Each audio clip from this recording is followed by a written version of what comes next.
ప్రాంతాన్ని ఎవరు పాలించారా? శీర్షాసూరు.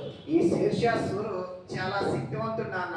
శీర్షాసూరుకి హుమయూన్కి మధ్య కొన్ని యుద్ధాలు జరిగాయి. 1539లో చౌసా యుద్ధం. ఏదోనన్నా 1540లో కనౌజ్ యుద్ధం. ఏదోనన్నా. సో ఈ చౌసా యుద్ధము, ఈ కనౌజ్ యుద్ధాల్లో రెండు యుద్ధాల్లో కూడా శేర్షా చేతుల్లో ఓడిపోయాడు నాన్న. ఎవడ్రా? సో 1540లో కనౌజ్ యుద్ధంలో హుమయూన్ ఓడిపోయాడు. హుమయూన్ ఎక్కడికి పారిపోయాడు అంటే ఇరాన్ కి పారిపోయాడు. ఎక్కడికి నాన్న?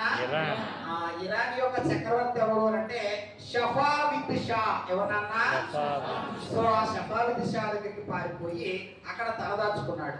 అయితే ఇప్పుడు 1540 తర్వాత రాజ్యం ఎవరి చేతుల్లోకి వెళ్ళింది నాన్న? శీర్షాసూరు చేతుల్లోకి రాజ్యం వెళ్ళడం అనేది జరిగింది. మరి ఈ శీర్షాసూరు అనేవాడు ఒక సాధారణ సైనికుల స్థాయి నుంచి ఒక రాజ్యాన్ని స్థాపించే స్థాయికి ఎదగడం జరిగింది నాన్న. మరి ఈయన ఏ జాతీయుడు అంటే కనుక ఆఫ్ఘాన్ జాతీయుడు. ఏ జాతీయుడు రా? ఆఫ్ఘాన్ జాతీయుడు. ఏ వంశస్థుడు అంటే ఏ వంశస్థుడు నాన్న?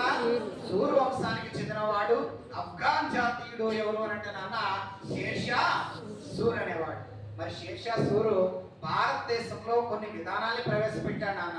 భారతదేశంలో ఈయన ద్రవ్య విధానాన్ని ప్రవేశపెట్టాడు. ఈ విధానాన్ని ద్రవ్య విధానాన్ని, అలాగే తపాలా విధానాన్ని. ఏ విధానం అన్న అంటే తపాలా ఏ ఆకారంలో ఉండాలి ఆ విధానం కదా కాదు. తంతి తపాలా అంటే ఏంటంటే పోస్టల్ సిస్టమ్. పోస్టల్ సిస్టమ్ ని ప్రవేశపెట్టాడు.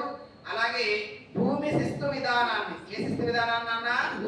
ఈయన భూమి శిస్తు విధానాన్ని శీర్షాసూరు భారతదేశంలో ప్రవేశపెట్టడము అనేది జరిగింది నాన్న. సో ఇది శీర్షాసూరుకి సంబంధించింది. అయితే శీర్షాసూరు ఎప్పుడు రాజయ్యారా? 1540. సో 1540లో రాజయ్యాడు. ఎవడైతే రాజ్యాన్ని స్థాపిస్తాడో వాడు ఎక్కువ కాలం పాలిస్తాడా? పాలించడు. 1545లో శీర్షాసూరు చనిపోయాడు. ఎలా చనిపోయాడు అంటే వేరే రాజ్యం మీద దాడి చేస్తున్నప్పుడు ఆ యొక్క ఫిరంగి నుంచి తోట బయటకు వచ్చింది. తోట బయటకు వచ్చి ఎక్కడికి వెళ్ళాలి కదా నాన్న, అది అక్కడే పడిపోయి పేలిపోయింది. అలా ఫిరంగి మందు గుండు పేలి దాదాపు చచ్చిపోయిన వ్యక్తి ఎవరు అంటే నాన్న శీర్షాసూరు. అయితే 1545 తర్వాత శీర్షాసూరు యొక్క వారసులు అనే వాళ్ళు పరిపాలించడం జరిగింది. అయితే వాళ్ళు అంత సమర్థులు కాదు నాన్న. సో దీన్ని ఆసరాగా తీసుకుని 1555వ సంవత్సరంలో షఫావిద్ షా యొక్క సహాయంతో హుమయూన్ తిరిగి శేర్షా యొక్క వారసుల మీద దాడి చేయడం జరిగింది. అలా దాడి చేసి 1555లో హుమయూన్ తిరిగి రాజ్యాన్ని ఆక్రమించుకున్నాడు నాన్న. సో హుమయూన్ తిరిగి రాజ్యాన్ని ఎప్పుడు ఆక్రమించాడు రా? 1555లో ఆక్రమించాడు. సో హుమయూన్ ఎప్పుడు చనిపోయాడు అంటే ఆ నెక్స్ట్ ఇయరే చనిపోయాడు. ఫస్ట్ వాళ్ళ నాన్న సరిగ్గా రాజ్యాన్ని సంపాదించి పెట్టాడు. 10 ఏళ్ళు పరిపాలించిన తర్వాత దాన్ని కోల్పోయాడు. చచ్చి చెడి 15 ఏళ్ళ తర్వాత మళ్ళీ దాన్ని పొందాడు. ఆ తర్వాత సంవత్సరం లైబ్రరీ మెట్ల మీద నుంచి పడేసిపోయాడు. ఎవర్రా? అయిపోయింది మామూడు కదా. ఇక 1556లో హుమయూన్ చనిపోయే నాటికి ఆయన యొక్క కొడుకు ఎవరు అంటే నాన్న అక్బర్. ఎవరు నాన్న? హుమయూన్ అస్సాం రైలు ఎక్కేసరికి అక్బర్ యొక్క వయసు ఎంత అంటే కేవలం 13 సంవత్సరాలు. సో మొఘల్ రాజవంశంలో అత్యంత చిన్న వయసులో రాజైన వ్యక్తి ఎవరు నాన్న?